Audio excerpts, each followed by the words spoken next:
sejam todos bem-vindos a mais um episódio do nosso podcast.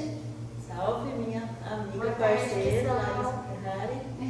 Hoje estamos com uma presença ilustre do nosso também amigo, André de Paula Viana. Sejam muito bem-vindos, André. Obrigada pela presença, pela disponibilidade. Ressaltando meu primeiro contato com direito penal. Quando eu entrei na aula, assim, minha primeira aula que eu tive, eu me apaixonei por direito penal até hoje. Não exerço, mas me apaixonei. O responsável. O responsável, ela está aqui. Olha que missão. Até quando a Ellen falou que iria ser, eu falei, meu Deus, não tenho nem roupa para ser ele. Bom, muito obrigado pelo convite. É um prazer estar aqui com vocês. É um prazer falar sobre o direito penal e é um prazer também falar, então, pelo nosso tema de hoje, que é o Tribunal do Júri. E aí, se vocês me permitem, já vou fazendo as introduções aqui. A gente já estava falando, quando a gente viu, falou assim, não tá gravando. Esse tempo é tão horrível que a gente faz com ela. E o Tribunal do Júri ele é cativante. O Tribunal do Júri ele chama a atenção, inicialmente ali, pelos filmes. Então, a pessoa ela tem aquela ideia do Tribunal do Júri porque ela vê os filmes americanos, ela vê os julgamentos americanos e ela acredita que aquilo é daquela forma. Quando a gente pensa em Tribunal do Júri, a gente pensa na plástica do Tribunal do Júri, o que é um erro, até porque ele é uma grande oportunidade ali de demonstração de conhecimento e de que o direito ele passe a se incorporar nesse meio social. Então, a partir do momento em que o direito ele se incorpora à sociedade, em que é dado ao cidadão, ou melhor, é devolvido ao cidadão o poder de julgar, por isso ele cria toda esse carisma desse tipo de julgamento. Então o Tribunal do Júri ele tem essa importância, ele tem importância que é essa volta ao poder do cidadão, e aí logicamente o cidadão representa os interesses do Estado em julgar os crimes dolosos contra a vida. Justamente.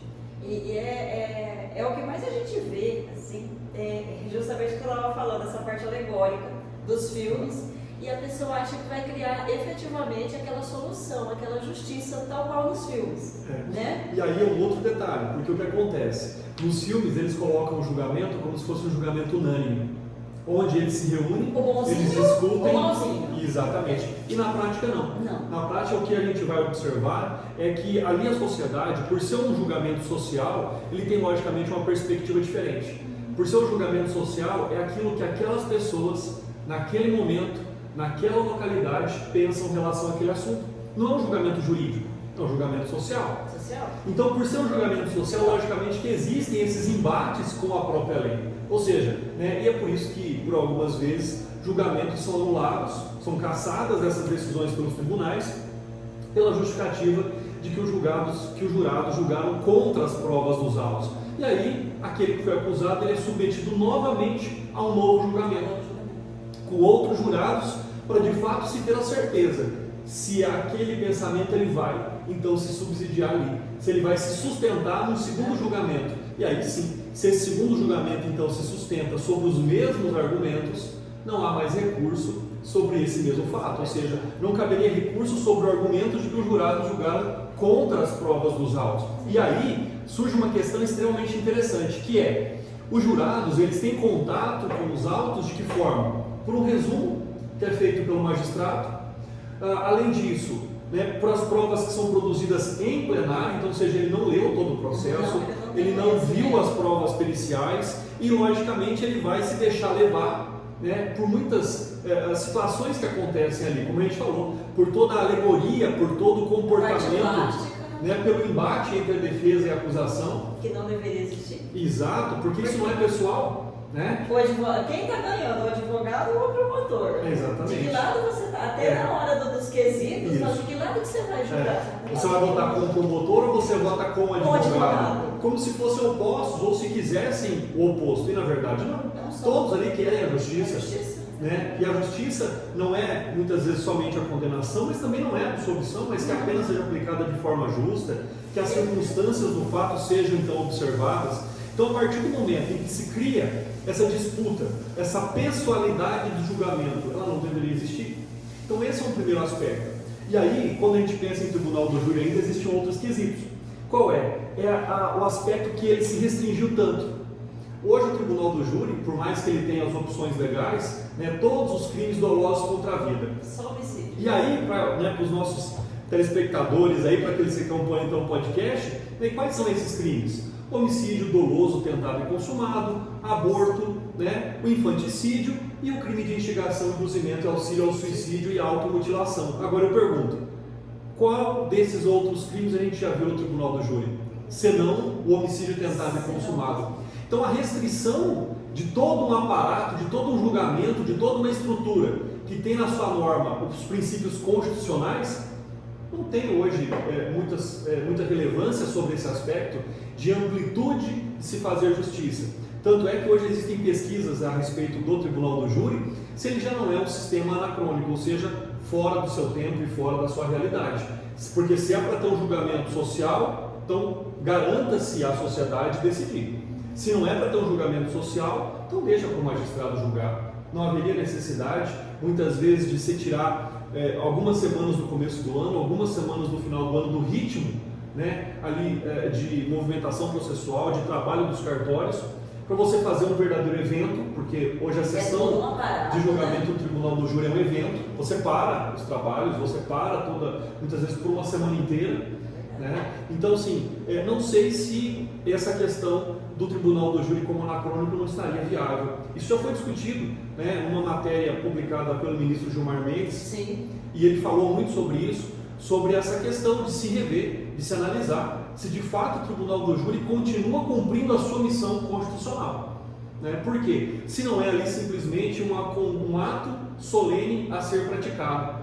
Né? Será que os nossos jurados de fato têm ali o convencimento e a responsabilidade de que uma vida está na mão deles e de que vidas que foram tiradas também estão nas mãos deles? Essa justiça... A gente não pode pensar, logicamente, eu como advogado não vou olhar só para o lado da defesa, eu vou olhar para o lado porque eu também sou um cidadão. Sim. Então, ou seja, esses jurados eles precisam analisar o fato como cidadãos, ou seja, aquela pessoa que está ali sendo julgada, ele pode voltar a ver em sociedade? Ele precisa ser punido por aquilo que ele fez? A gente quer ver aquela justiça. E qual é a medida? E qual é a medida dessa punição? Esse é o grande problema. São situações em que a gente vai analisando, e muitos alunos nossos escrevem disso lá nos seus trabalhos de conclusão de curso, que é a influência da mídia nos julgamentos. E quanto é que a mídia influencia nos julgamentos, então? Será que o jurado ele chega ali totalmente imparcial para aquela decisão? Né? Será que o jurado ele não se faz, logicamente, ali envolvido em razão das cenas, das fotos, das imagens que são divulgadas lá no plenário? Já foi falado na mídia em torno daquilo, principalmente porque é um crime de comoção, geralmente social, seja isolado ou seja nacional. E aí a gente poderia citar casos que, num primeiro momento, eles geram, logicamente, uma comoção social. A gente poderia citar, por exemplo, a questão da Boate Kiss. A gente poderia citar, por exemplo, Nardoni. A gente poderia citar, por exemplo, Suzane von Richthofen. A gente poderia citar tantos casos. O caso Joaquim de Ribeirão Preto, agora recentemente, onde a mãe foi absolvida e o padrasto foi condenado a 40 anos, a mais de 40 anos. Então, quando a gente começa a analisar essa situação, né, ou seja, onde começa a se imputar uma responsabilidade, e aqui eu não estou, logicamente, para fazer a defesa de ninguém, mas será que os donos, os empresários, a banda lá que tocou na Boate Kiss, eles queriam, eles desejavam, eles assumiram o risco de matar todas aquelas pessoas? Tanto é, e em situações como essa, quanto mais polêmico, quanto mais existe a influência da mídia, culmina naquilo que nós vimos, que foi a anulação do julgamento, né, pela falta, logicamente, de comprometimento ali dos autores jurídicos, ou seja, a falta de comprometimento no embate das ideias e não no embate físico. Sim.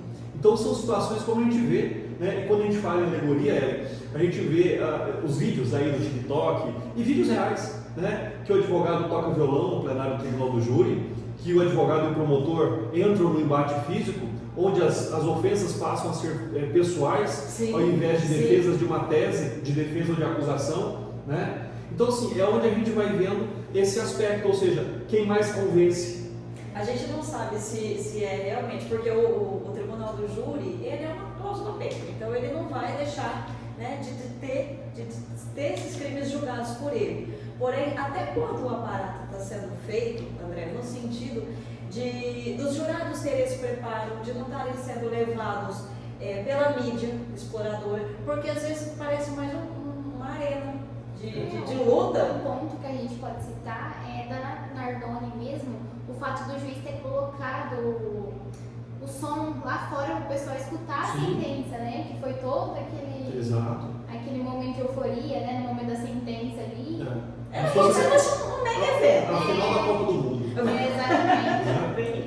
Então assim, e por quê? E esse é um detalhe interessante. Por que em determinados casos se tem essa conduta e em determinados casos não se pode filmar o julgamento, não se pode transmitir o julgamento, né, de pessoas que não têm, logicamente, essa comoção social, seja a seu favor ou seja contra si? Aí o jurado que fica ali, ele fica assim, eu quero participar desse momento da sentença, então eu quero condenar. E a questão de comprometimento também, que É a gente uma repara realidade, muito gente, nos jurados, é que a maioria está ali por obrigação mesmo, porque está obrigada. Porque uns dormem, chegam até dormir no momento. O que gera nulidade de julgamento. Então, alguns dormem, outros estão assim olhando para outros lados, mas não prestam atenção ali e simplesmente segue o ritmo da coisa. O fluxo, né? E o quanto esse aparato que dá esse embasamento para eles traz realmente, porque faz um resumo. Eles julgam pelo resumo e por aquilo que eles visualizam no momento.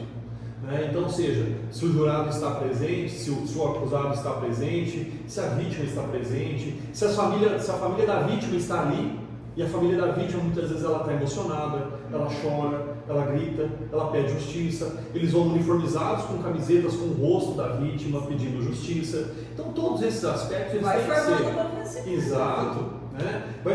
Não falo nem formando um convencimento, mas vai colocando sobre o jurado uma pressão.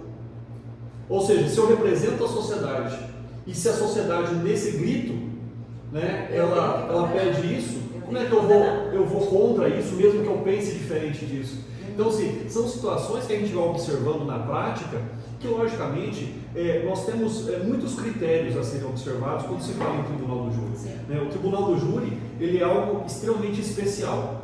O tribunal do júri ele é algo extremamente técnico. O tribunal do júri ele depende, logicamente, de um comprometimento maior. E não é um momento ali para que ele se baseie sobre o aspecto plástico, do comportamento, da atitude. Logicamente, eu tenho que ter uma oratória, o jurado tem que entender o que eu estou dizendo, eu tenho que ser claro, mas eu tenho que ser claro até o ponto de não me fazer não compreender. Então, esse é um outro aspecto. Né? E outra coisa, e permitir que o outro realize também ali a sua função. Porque muito que se vê é promotor pedindo a partes, ou advogado pedindo a parte ao promotor, quebrando o raciocínio, né? Perdendo a oportunidade. André, mas faz parte do jogo, mas que jogo é esse? Qual é o objetivo desse jogo, se não é o mesmo? Se a função princípio ali é a justiça, como é que vai ficar essa medida de forças? Ou um querendo atrapalhar o outro. Que a questão não é atrapalhar, a questão é demonstrar o que aconteceu, em que realidade aconteceu. E o que está nos autos. Exato. Então, sim, são situações que quando a gente analisa o tribunal do júri, ele é encantador, é claro que é. A minha esposa, diz que antes de cada tribunal do júri, uma semana antes, eu já mudo a minha feição. Porque a gente tem que, na verdade, buscar essa incorporação. Sim. A gente tem que defender acreditando naquilo que defende. Porque se você não acredita naquilo que você faz, você não consegue fazer bem feito. É o início de tudo. Então esse é um primeiro aspecto. Mas para você acreditar, não pode ser um acreditamento falso. Tem que ser real. Né? E não pode ser emocional, tem que ser racional. Porque de emoção ali já está cheio. As pessoas todas ali, que não fazem parte do corpo, muitas vezes de jurados, que não fazem parte do Ministério Público ou da magistratura, já estão emocionados. Sobre vários aspectos. Pela busca da justiça, pelo impedimento de uma injustiça. Então o tribunal do júri vai citar muitas situações. E como eu disse que ele é um julgamento social, ele também está relacionado a crimes sociais. Por quê? Como nós comentamos, hoje aborto não vai ao tribunal do júri. Por quê? Porque permite a transação penal, o acordo criminal. Infanticídios ele é mais leve, ele é menos punitivo do que o aborto, por regra. E a instigação e auxílio ao suicídio ou automutilação dificilmente se prova essa conduta. Então, quando a gente pensa no homicídio, logicamente ele é social. E aí vem, lógico, aquela grande pergunta: quem é que pode dizer que numa situação de estresse, no momento de defesa de direito próprio alheio, não poderia cometer aquela situação? Sobre violência grave, emoção. Sim, uma injusta provocação da vítima. Né? Então, sim, quando a gente começa a analisar, e aí esse é o grande arcabouço do tribunal do júri. É aí que torna investigante. Exato, porque você não está ali baseado só no que é jurídico, você está baseado no que é social, você está baseado no que é psicológico, e você está baseado principalmente nas ciências jurídicas aplicadas à medicina legal, que aí poucos têm conhecimento. Muitos cursos de direito nem têm mais as aulas de medicina legal. E é um absurdo. Não tem. Então, sim, como é que alguém vai falar de lesão? Como é que alguém vai falar de morte? E aí eu sempre pergunto para os meus alunos, e eles às vezes ficam reflexivos. Qual seria então a diferença entre um homicídio por dolo eventual, um homicídio culposo e uma lesão corporal com resultado morte? Senão a intenção. E a intenção nós não conseguimos entrar na cabeça do indivíduo. E saber qual é a intenção. Por isso que as circunstâncias, aquilo que rodeia, aquilo que está ao envolto da conduta, é o que vai determinar se ali então existe um crime doloso ou se assumiu o risco de tirar a vida de alguém. E ainda mais, se isso foi praticado, se é uma causa excludente de licitude ou uma causa excludente de culpabilidade. Então, ou seja, esse é um outro aspecto. A gente vê muito sobre essa situação quando, logicamente, aí vamos citar um outro caso polêmico, porque essa é a nossa função aqui, né? No caso do Adélio Bispo, com o ex-presidente Bolsonaro. Sim. Ou seja, praticou, fato incontestável, mas ele não foi punido, porque reconhecido a sua incapacidade mental, reconhecido como inimputável, não recebeu pena, né? Passando um pouquinho, só para a gente ver essa questão do que é o judiciário hoje, e isso não é uma crítica, mas é uma realidade. Recentemente, o maníaco do parque, solto já, foi preso novamente por perseguir mulheres. Então são situações que nós vamos compreendendo, ou seja, na síntese do crime, da conduta humana, é onde nós temos que buscar. Né? Então se fala assim, André, matou, tentou matar alguém. A pergunta é por quê? Sempre existe uma razão, seja ela uma razão justificável ou injustificável. E onde a gente encontra essa razão? Exato. Na própria medicina legal. Isso. E se não tem razão, nós também lá encontramos. Porque aí nós temos uma patologia. Então, ou seja, alguém que não tem discernimento. A prisão regenerou ele? Não. Corrigiu alguma coisa? E o tratamento fez a justiça naquelas que já foram? Não. Então são situações, você fala assim, essa pessoa tem que pagar? Tem. Claro que tem. Obviamente. Como? Essa é a grande pergunta. Né? Ou seja, a pena é o melhor caminho da forma em que as penas estão sendo executadas hoje em dia. Né?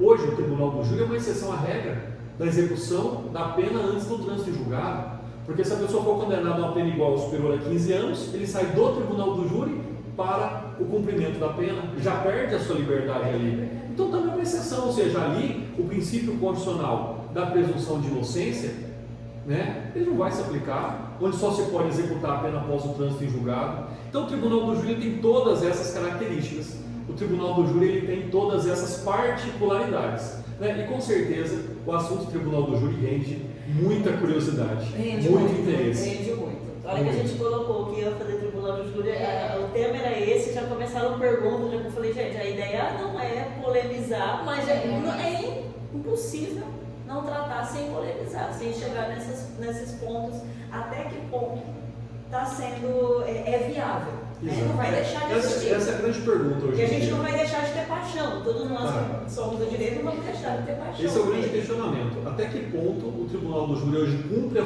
sua função e até que ponto ele precisa continuar mantendo essa mesma sistemática? Não vai deixar de existir, não. É adequado. Exato. Falando nessa questão de teatro, tudo, me lembro bem que uma das suas aulas você tinha comentado de um promotor que ali ele comia uma banana, ele tirava, começava a comer uma banana, ou ele batia os quadros que tinha em volta para tirar a atenção dele, ali para ele sair fora do foco e ali, né? Sim, são essas técnicas que se utiliza, por exemplo, para incomodar o outro, para criar essa situação. Né? Como nós, como advogados, temos prerrogativas de não permanecer sentado e não permanecermos em um único local, nada impede que, enquanto o promotor fale, o advogado fique andando pelo plenário, ou ele saia, ele volte, e ele simplesmente também não dê a devida importância. Já que é alegórico, tipo, não estou te ouvindo. Né? E aí surgem, logicamente, alguns critérios. Né? E isso, logicamente, incomoda. No começo, talvez sim.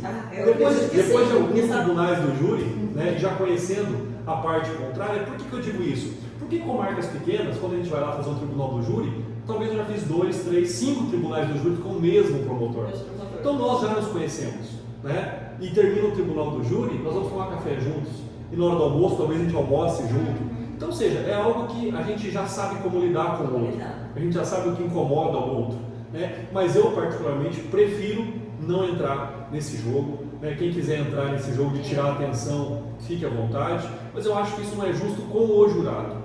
Eu acho que isso não é justo com aquele que tem que estar ali concentrado, porque é sério, porque é algo extremamente importante, porque é algo garantido a nós pela Constituição Federal e principalmente é uma garantia do réu ser julgado perante a sociedade por aquilo que ele fez. E uma garantia para nós cidadãos, claro, principalmente. Com certeza. Então eu não acho isso que é viável sob o ponto de vista de se fazer justiça.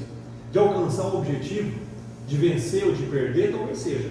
Mas sobre o aspecto, né, social, de se buscar o que é justo, de se fazer o que é correto, eu não vejo isso com bons olhos e não acho que essa é uma conduta que deve ser praticada nem pela defesa e nem pela acusação. Eu acho que o respeito à urbanidade, né, ao critério, a honradez ali do profissional em ser justo, em ser honesto nas suas colocações, em não inovar a tese de defesa, em não inovar a tese de acusação, trazer conhecimento, trazer questões práticas. Muitas vezes a demonstração é importante para provar que a conduta não aconteceu daquela forma, mas pode ter acontecido de uma forma diferente.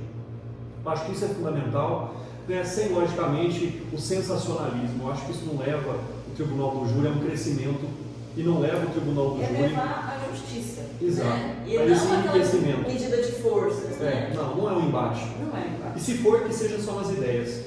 Né? E que se for, que seja só nas ideias. Então o tribunal do júri ele é essa miscelânea de apontamentos, né? De paixões, né? De razões, né? E logicamente de resultados. Esse é o maior objetivo, obter ali um resultado. E eu sempre digo, e a Larissa vai lembrar disso, que a gente quando fala em resultado, a sentença justa é aquela em que nenhuma das partes quer recorrer. Toda sentença que uma das partes não concorda, para alguém ela não foi justa. Naquela sentença em que não há recurso pela acusação e pela defesa, ela conseguiu então alcançar um ponto de equilíbrio. E aí nós vemos na prática como isso é raro. Nós vemos na prática como é difícil alcançar esse ponto de equilíbrio, onde não haja esse momento de resignação de alguém contra uma decisão judicial. Ou seja, a gente percebe também no momento que está ali na hora, se o promotor percebe que tem uma possibilidade, assim, ele tá vendo que o advogado está ali, dominando tudo, você percebe que ele começa a ficar nervoso e ele busca sempre a condenação. Porque ele não quer essa sentença. Ele não está pensando em que nenhuma das partes queira recorrer. É aquela situação em que a gente sempre coloca, e raramente a gente vê isso acontecer na prática. Eu tive um excelente exemplo aqui em Fernandópolis esses dias, num caso onde o Ministério Público, durante a fase de inquérito, num caso de um crime doloso contra a vida, o próprio promotor pediu arquivamento, reconhecendo a legítima defesa. Isso é louvável, né? Mas eu já vi também promotores que chegam lá no plenário e dizem assim: olha, infelizmente eu não tenho provas para pedir a condenação, mas vocês, como jurados, podem absolver. Eu não tenho provas para pedir a condenação, mas vocês podem condenar.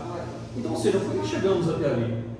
Por que se criou essa situação? Se instalou um procedimento especial quando o promotor chega lá e diz que ele não tem provas para pedir a condenação, mas os jurados têm a capacidade de condenar, mesmo sem ninguém pedir a condenação. Até porque o Ministério Público, o promotor, não é promotor de condenação, mas é um promotor de justiça. E assim como tal, né, e aí eu tenho aqui que fazer logicamente uma ponderação importante. Né? Hoje, aqueles que não são promotores de justiça é a exceção. É um número extremamente reduzido. Não, felizmente. Felizmente, é um número extremamente reduzido, porque a maioria dos promotores são promotores de justiça hoje em dia. Né? Isso você vê, logicamente, um acréscimo da própria instituição. Você vê um comportamento diferente da própria instituição. No passado isso era diferente. No passado o embate era mais quente entre a advocacia e o Ministério Público. Né? Hoje não. Hoje nós temos, logicamente, uma evolução sobre esse aspecto também. Promotores mais justos, juízes que atuam dentro do limite da magistratura. Então esse é um aspecto que a gente vai, né, aí observando. Mas, via de regra, ainda os embates acontecem. Ainda os embates não tem como. Eu acho, deixa eu fazer uma pergunta que acho que todo mundo recém-formado quer saber. Sim. Como que foi o seu início? Seu primeiro júri? Como que foi a preparação, até hoje, né? Como Sim. que é as preparações? No começo foi assim, meu pai já era advogado já há muitos anos, mas meu pai não atuava no tribunal do júri. Ele fazia até a primeira fase de julgamento, e depois o plenário eram outros advogados que faziam. E tinha uma amiga do meu pai que era advogada, a doutora Cirlei, ela era advogada no tribunal do júri, eu pedi para ser assistente dela. Então, durante muitos tribunais do júri, ela me mandava a cópia do processo, eu destrinchava o processo, e eu ficava ali na tribuna com o assistente dela, auxiliando naquilo que era possível. Até que aos poucos ela começou a me dar a palavra. E já pensando, se fosse eu, falaria E ela, doutora, ia dando aqueles toques, olha, a senhora não acha, olha, ele falou isso aqui não é importante, e começando a ter essa percepção, né? Além disso, e aí chega um dia, depois de alguns tribunais do júri, acho que uns 6 ou 7 tribunais do júri que eu tinha feito com ela estava numa viagem, ela ia chegar naquela manhã para fazer o tribunal do júri, surge um imprevisto, ela não chega, e eu fiz aquele tribunal do júri. Então eu comecei minha carreira solo no susto. E assim, o estudo do tribunal do júri é o que eu disse, você tem que ter um estudo técnico, você tem que ter um estudo social, então você tem que saber primeiro quem são os jurados, quem são aquelas pessoas, qual é a vida delas, qual é a dogmática religiosa de cada uma delas, naquilo que ela trabalha. Então nós fazemos, logicamente, uma investigação para traçar o perfil do jurado, né? Depois, logicamente, o conhecimento pleno do processo, de tudo aquilo que aconteceu, dos argumentos, das provas, daquilo que tem prova, daquilo que tem contra. Associado a isso, conhecimento de medicina legal, né? E o conhecimento do próprio processo, do próprio rito. O que eu posso fazer? O que eu posso falar? O que eu não posso fazer? O que eu não posso falar? E muito disso você vai ter, logicamente, uma estrutura mental do que vai acontecer. Na noite anterior, eu não me coloco como advogado de defesa, eu me coloco como acusador. Se eu fosse o acusador, o que é que eu utilizaria contra o meu cliente? Então eu começo a fazer o raciocínio inverso, para estar pronto por aquilo que vai acontecer e eu não ser pego de surpresa. Então na noite anterior eu faço isso. Normalmente nas noites anteriores eu não durmo, ou durmo muito pouco. Por quê? Porque eu fico fazendo essa reflexão inversa, né? Esse é o meu caminho. E assim, e na hora, né, você vai lidando com as adversidades. O seu cliente, num estado de sinceridade, ele pode dizer coisas lá que até aquele momento ele não tinha dito para você. Você pode obter informações que até aquele momento ninguém sabia. Então, logicamente, é sempre estar pronto para as novidades, para as adversidades. Para esse improviso. Exato. Como é que eu vou... Você já teve alguma situação que chegou ali, foi pego de surpresa e teve que se virar no momento? Eu tive situações onde o cliente, para mim, negava aquela conduta até aquele momento, e negava veementemente, e chega lá, ele resolve dizer a verdade que eu não sabia. E aí ele confessa um crime, né? Que para mim ele tinha dito que ele não tinha feito, ou tinha razões para fazer, e aí logicamente que muda toda a estrutura. Você não vai mais pedir a absolvição, você vai pedir que seja reconhecida a confissão, com as atenuantes, trabalhar em cima das qualificadoras daquela conduta. Então, isso pode acontecer? Pode. Isso não é comum, não vou dizer que em todos os casos aconteça, mas é comum que isso possa, num detalhe ou outro, você ser surpreendido. E aí você está pronto, né? É aquela situação, passou um detalhe, se você não tem como trabalhar com ele, passa, pula para o próximo e vai trabalhando em cima daquilo que estava programado. Mas é bom também, porque ele em algum momento ele sentiu ali dessa justiça, esse senso de justiça. A necessidade dele responder por aquilo que ele fez. E proferiu a sentença que não precisa ser recorrida. Sim. Ele foi julgado naquilo que ele fez e vai responder por aquilo que ele fez. Sim. Então isso pode acontecer. E é necessário, assim, para quem começa, iniciante, fazer um curso de oratória, ou ali é você mesmo e a experiência, né? Eu penso assim, a oratória ela é necessária. Ela pode ser inerente ao indivíduo, ou ele pode precisar fazer um curso, né? Eu comecei muito jovem já praticando oratória, lendo na igreja, nas missas. Então sim, eu já tinha esse aspecto. Como advogado, né, a gente tem que atuar essa oratória. Então, em audiências, você vai fazer as alegações finais orais. Então, é importante. Se ele não se sentir confiável com a oratória que ele tem, é importante ele fazer um curso. Mas de nada vale oratória sem conhecimento. A oratória ela só vai ser um reflexo daquilo que já está dentro dele. É só uma forma dele conseguir colocar para fora, dele conseguir olhar nos olhos da pessoa e dizer aquilo que ele acredita. Então, não é só oratória, é uma questão de comportamento. É oratória, é a gesticulação, é como você se porta, é como você se veste, é toda a sobriedade sobre o caso, né? Eu sempre digo, porque eu leciono tanto para os alunos do direito, como leciono no curso de medicina aqui em Fernandópolis. Eu sempre digo que para os alunos da medicina que é sentir a dor do outro sem que ela doa em você. Isso é ser médico.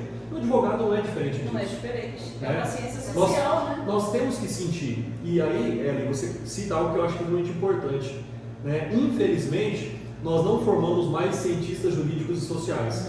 Não. Na nossa época ainda era ciências jurídicas e sociais. Hoje é só direito. Só direito. Então, ou seja, houve um resumo daquilo que de fato significa ser Mas advogado. não é porque mudou o nome que o Nós escopo não não tem que ser esse. Então nós né? somos cientistas jurídicos, mas aplicando isso à sociedade, né, a todas as mazelas da sociedade. Se Então, torna muito técnico se exato. for o contrário disso. O importante para o jovem advogado que queira ingressar no tribunal do júri é exatamente isso. Primeiro conhecer, estudar, se preparar, ter o comprometimento para com o cliente, ser honesto com o cliente, dizer para ele, olha, a sua situação é essa, o que pode acontecer com você é isso, e eu não posso te prometer mais do que isso. Então, ou seja, esse é o aspecto mais difícil, que é onde eu também sempre cito para os meus alunos, que atualmente a palavra mais difícil de ser dita é a palavra não.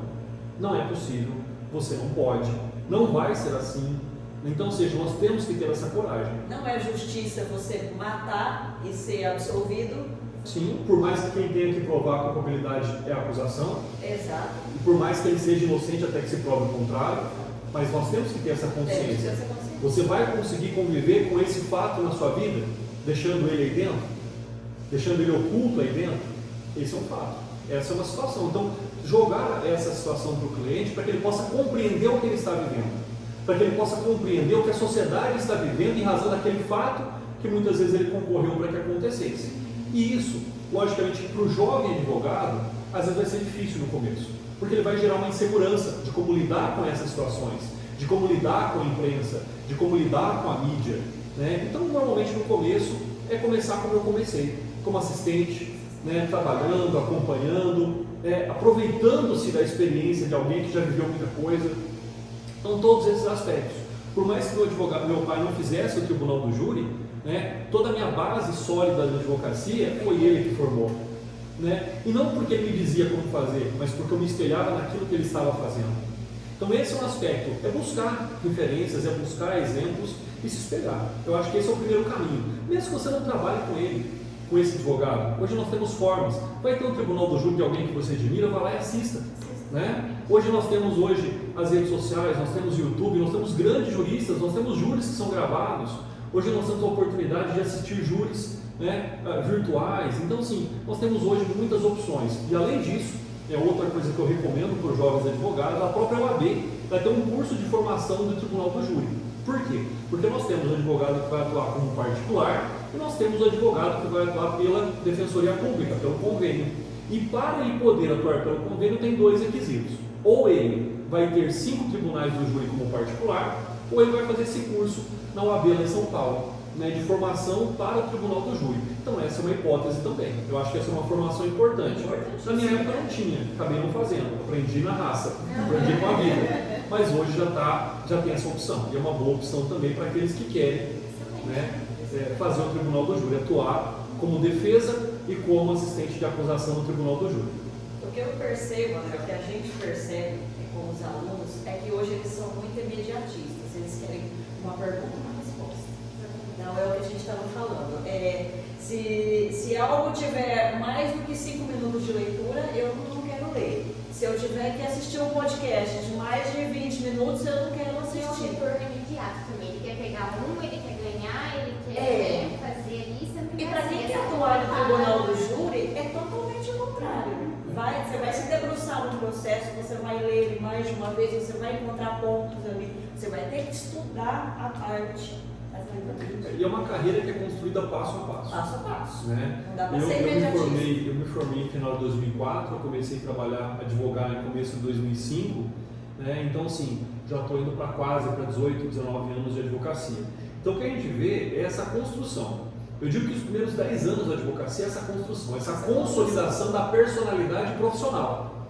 Porque você tem a sua personalidade pessoal. Agora, a consolidação da sua personalidade profissional, ela vai com o tempo. E esse resultado não é um resultado imediatista. Esse é um outro detalhe. Porque os processos não são imediatistas. Os processos duram 3, 4, 5 anos para você ter um resultado. Então, e até lá, você tem que ter essa segurança de trabalhar e saber, olha, eu vou fazer o meu melhor hoje. O que vai acontecer amanhã é consequência do amanhã, é consequência do que eu fiz hoje. Então, assim, esse é um outro aspecto para o jovem advogado. Né? Isso daria uma outra palestra, daria um outro bate-papo. Mas é uma outra. Né? Até a gente comentou a questão da mentoria. Então, são situações que o jovem advogado ele precisa ter esse pé no chão. Né? Muitos fogem da carreira da advocacia por isso. Querem um concurso público, que eu não tenho nenhum demérito nisso, ou querem outras áreas, ou simplesmente guardam o diploma e continuam vivendo a sua vida como civil. civil. Eu não sei falar, porque eu não sei. Não, você tem medo de não construir a sua carreira. Exato. Você quer se esconder, vamos ser sinceros, você quer se esconder atrás de um cargo público. Para dar um retorno para a família, para a sociedade. Estabilidade, não importa, mas, né? Assim, esse é um critério. Então, no Tribunal do Júri, por ser tão visual, por ser tão dito, por ter uma repercussão tão grande, logicamente que se você entra lá mal preparado, você já começa a fundar uma carreira que nem decolou. Você já começa a cair numa carreira que nem decolou. Por quê? Porque é a responsabilidade de lidar com o direito do outro. Esse é o pior. Né? Para aquelas pessoas que têm essa consciência de saber que o outro vai ser preso, de que o outro vai ser solto, de que uma justiça vai acontecer, de que uma injustiça vai acontecer e aquilo não depende só de você, porque esse é um outro aspecto. As pessoas trazem para si essa responsabilidade e ela não é só nossa. Ela é principalmente dos jurados. Eu tenho que ali fazer o meu melhor. Mas a decisão não é minha. E o jurado tem que compreender esse peso que eles têm. Quando eles vestem, logicamente, aquela toga, porque eles são juízes do fato, não são juízes do direito, eles têm que compreender o que aquilo significa para todos os envolvidos. É ter essa responsabilidade.